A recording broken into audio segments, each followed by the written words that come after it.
I'm Charlie Bright of Gold Derby, and today I'm speaking with Jackson James, one of the Emmy-nominated cinematographers for the NatGeo documentary City So Real, which is available to stream on Hulu. So much of this documentary is captured on the streets of Chicago, and I'm curious as to how physically exhausting it was to capture the events that we see in the film. It was a lot. It was a lot. It was, I mean, it's hard because, when there's not, when there's no specific focus, which is one of the greatest things about it, really just allowing ourselves to be very free and move through the city and film anything that struck our curiosity. You end up with a lot of long days. You end up with a lot of days where you're filming, a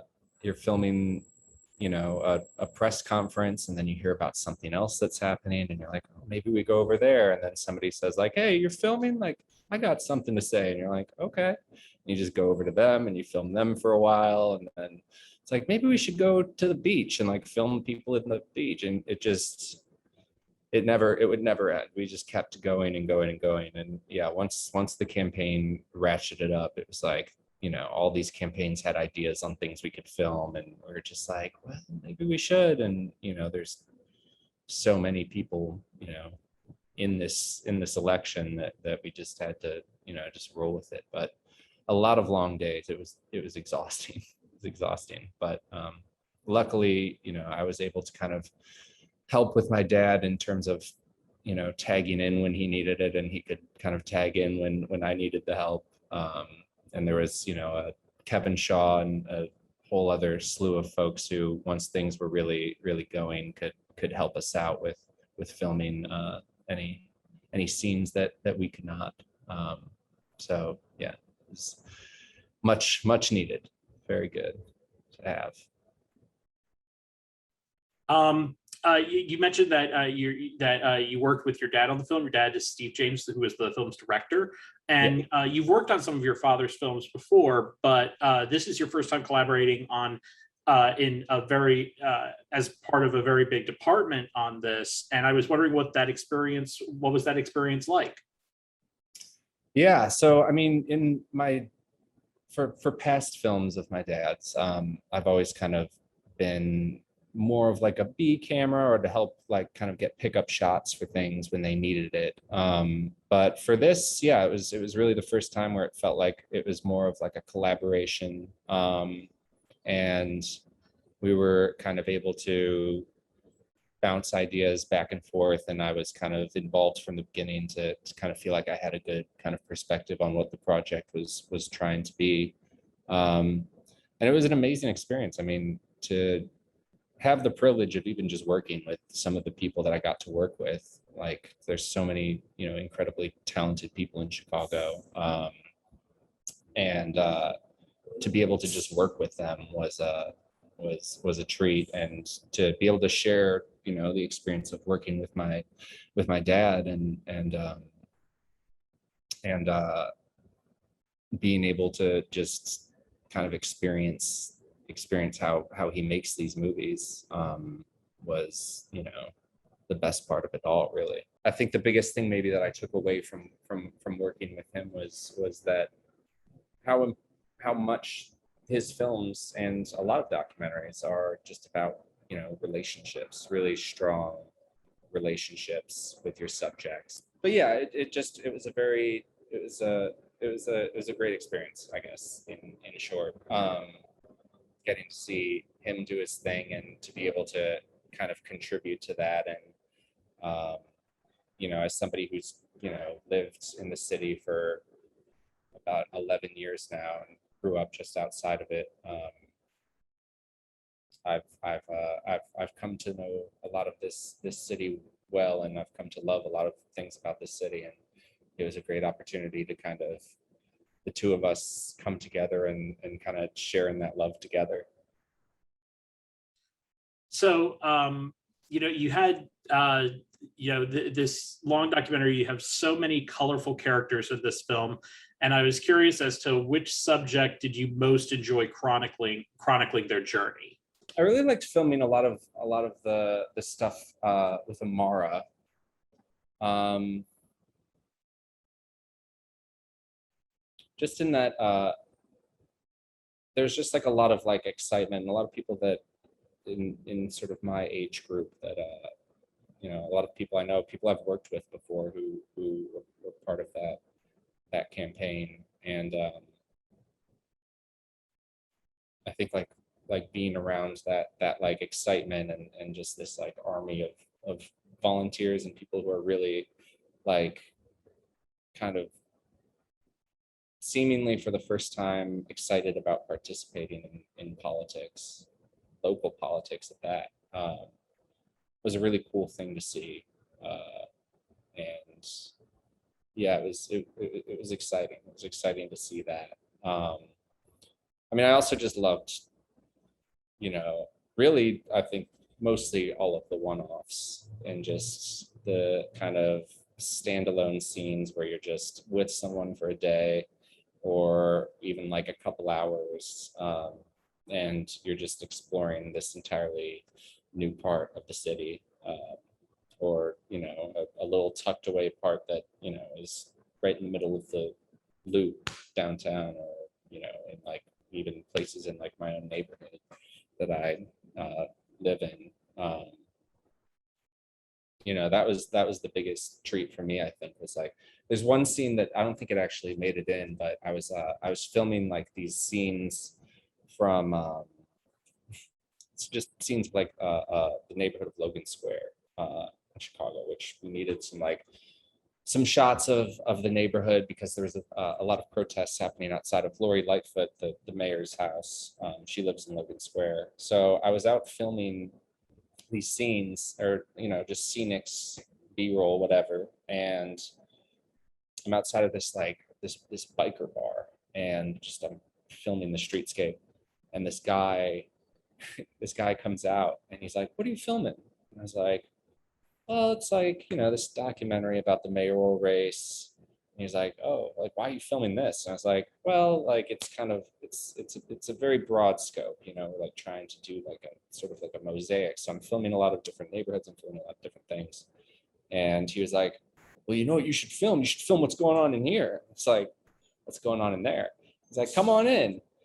And I go into this place and it's this massive, massive Puerto Rican biker bar, and they're having this huge dominoes tournament. And there's just food and drink everywhere. And I walk in and everyone turns and looks at me and they're just like, "Hey!" Because I don't know if they thought it was like the like party cam or something, but I was just kind of like, "Oh, hello." And they're just like, "You should film this guy." And I was like, you know, like interviewing these guys. And they're just, you know, we're talking about like just the neighborhood and everything. And I was like, I thought I was going to be gone for like 30 minutes filming these shots. And now I'm like eating a hibarito and like sitting at this like tournament, like watching these guys play dominoes. And I'm just like, I am loving this. And yeah, it was like those moments, I think more so than anything else, it was really the best for me. It was like, because it was what I was tasked with a lot, would be just kind of trying to go out there and find something. And yeah, it was, I mean, wherever you go, I mean, it helps when you have a big camera, but wherever you go in Chicago, there's something going down that's worth hanging around for and filming and talking about. So You know, were there any moment, you know, you talk about, I guess this could, the Puerto Rican biker bar could qualify for an answer for this question, but, you know, were there any moments where you found you were saying to yourself, did that really just happen? Or did we really just capture that on film? yeah, um, I mean, the first thing that comes to mind, which might be the most obvious, would be the really everything that happened in 2020. Um, I was biking around to a lot of the protests, partially participating in the protests, but also kind of I just had a camera just in case there's, you know, something that felt like it needed to be filmed, and a lot of the times the things that I would film, I'm like, I cannot believe that I'm here filming this right now. I mean, it's this culmination of so many things that are talked about in the series happening all at once in this really explosive way. And it was really intense to capture some of that stuff. Filming Phil Bradley running around was like, you know, and that was sort of like one of the first times I really felt like I had understood how to film like a verite scene. And it was only because like this guy was so magnetic. And he was so just intense, and it was like clear once he started talking to us, really, I was like, oh, we're filming this guy. He is the one we're filming today. And yeah, I mean, like the moment when we're out on the sidewalk outside the restaurant and there are two people arguing, and he just without a hesitation is just like, whoa, and like kind of starts walking towards him to make his pitch. I was like, I can't believe, or like, I'm just like, you know, because I'm still kind of like trying to break this wall down of like, excuse me, I'm still trying to break down this wall of like filming verite stuff, and I'm like, can I film this? Like, he's gonna go talk to these people. Can I film this? And I kind of like hesitate for a second, but I start filming. I'm just like, it was one of those moments that, you know, I think it feels very indicative of the series, which is like this intuitive kind of flowing, kind of almost stream of thought style of filming, and that it's like you're just going, you know, you see these situations, and you just start to follow it, and it enters into something else. And you know, it was I mean, the philosophy I think behind most of what we filmed was to break down those kind of walls and try to just engage every scene that we see in some form, or at least just watch it for a moment. And yeah, it was very, very rewarding to do that. On the flip, one of the scenes that I always think of in terms of like, you know, it's sort of that sort of like always stand out to me is the scene of Tony Preckwinkle giving at her press conference, and someone asked her about something about immigration, and she needed her campaign aide to give her the notes. Yes. And I know that was a press conference, so that was kind of fair game. But were there any moments that you captured where a campaign approached you afterwards and said, "Please do not include that in the documentary"? Yeah, I mean, a lot of the campaigns were, you know, at first, and you know, kind of through the whole process, distrustful of what we were doing, and were very iffy about having us show up at all. I many times would show up to some event, they would see me getting out of my car, and somebody would come out and be like, no, like, you're not filming this. But yeah, I mean, it was more often than not that things would happen, and we'd kind of be like, I don't know if we should film this. But I mean, you know, ultimately those discussions took place. You know, what was filmed was, you know, what we captured and what we decided to include was all shared with those campaigns. So they definitely had a say in kind of ultimately if they were comfortable with what was in it and what was not. But yeah, I mean, there was one thing we filmed about like on the campaign trail with Gary McCarthy outside of one of the polling stations, where these people got into this big altercation about signs, because somebody would put a sign down and then another person would go in front of that sign and put a sign down, and they just kept doing this like leapfrog thing. And then at one point it kind of exploded, and we filmed all of it. And you know, both campaigns and both campaign workers who were the ones doing it all just kind of turned to me and were like, don't use that. And I was like, okay, there's no way we're going to get any permission to use this footage from any of these parties. So that one had to go. But yeah, I mean, they were very, very, you know, some campaigns saw us as an asset. They saw us as like a window into like the campaign they're running, who they are. and saw it as an opportunity to show what they're hoping to do as a mayor. But then others, they didn't want anything to do with us because they saw it as being a liability. And it was pretty indicative of the campaigns. I mean, the people we got to follow, like you see some of their intentions, and the people who you see nothing of. It's very telling of those politicians that they didn't want to be filmed. They didn't want people to see what was going on behind the scenes.